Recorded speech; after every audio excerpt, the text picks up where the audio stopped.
তুই পইরা পরীক্ষা দে, তুই না পইরা পরীক্ষা দিয়ে এ প্লাস পাইয়া এ প্লাস দিয়ে তুই করবিটা কি?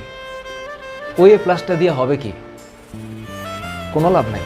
পইরা পরীক্ষা দিয়ে এ প্লাস পা, আর যদি এ প্লাস নাও পাও তাতেও সমস্যা নেই, কোনো ব্যাপার না, ব্যাপার পরে দেখা যাবে। স্যার বুয়েটে চান্স পাবো না, ইউনিভার্সিটিতে ঢাকা ইউনিভার্সিটিতে চান্স পাবো না, ভালো কথা, ঢাকা ইউনিভার্সিটিতে সবাই এমনিও চান্স পাবে না। বাংলাদেশে যদি 20,000 ধরো যে 1 লাখ গোল্ডেন এ প্লাস পায়, ধরো তো 1 লাখ কি বুয়েটে চান্স পাবে? আর বুয়েটে চান্স না পেলে কি ওদের জীবন শেষ হয়ে যাবে?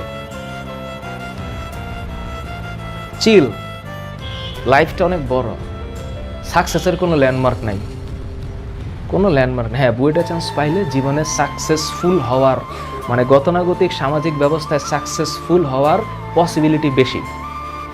আমাদের সমাজ ব্যবস্থায় একটা ঢাকা ইউনিভার্সিটি স্টুডেন্ট যে একটা পার্টে থাকে আর একটা ন্যাশনাল ইউনিভার্সিটি স্টুডেন্ট সেই পার্টে থাকতে পারে না, কারণ সমাজে তাকে ডিভাইড করে দিয়েছে। এটা একটু খুব ভালো, এটা একটু খুব খারাপ। কিন্তু কে জানে ন্যাশনাল ইউনিভার্সিটির ওই ছেলে ঢাকা ইউনিভার্সিটির থেকে বহু গুণে ফাটাই দিতে পারে মারাত্মকভাবে।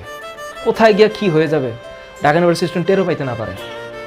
এখন ঘটনা হচ্ছে আমরাই আসলে এখানে ডিভাইড করে ফেলছি। হ্যাঁ, ইনস্টিটিউশন ম্যাটার।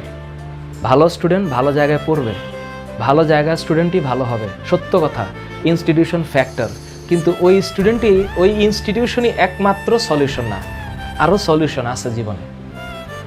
এটাই মাননীয় শিক্ষামন্ত্রীর একটা ভিডিও আমার পেজে আছে, আমি সেখানে কমেন্টগুলো দেখি, এক একজন ফাটাই ফেলতেছে, আরে দূর রাখেন এগুলো আবেগী কথাবার্তা, এইসব এ প্লাস ছাড়াও চলবে, এ প্লাস না পেলে তো কোনো বাপ মাই তো পাত্তা দেয় না। ওইসব বাবা মাই তো একটা প্রবলেম, ওইসব বাবা মাই তার একটা প্রবলেম, কারণ এইসব বাবা মা বাচ্চাদেরকে মেন্টাল টর্চার করে।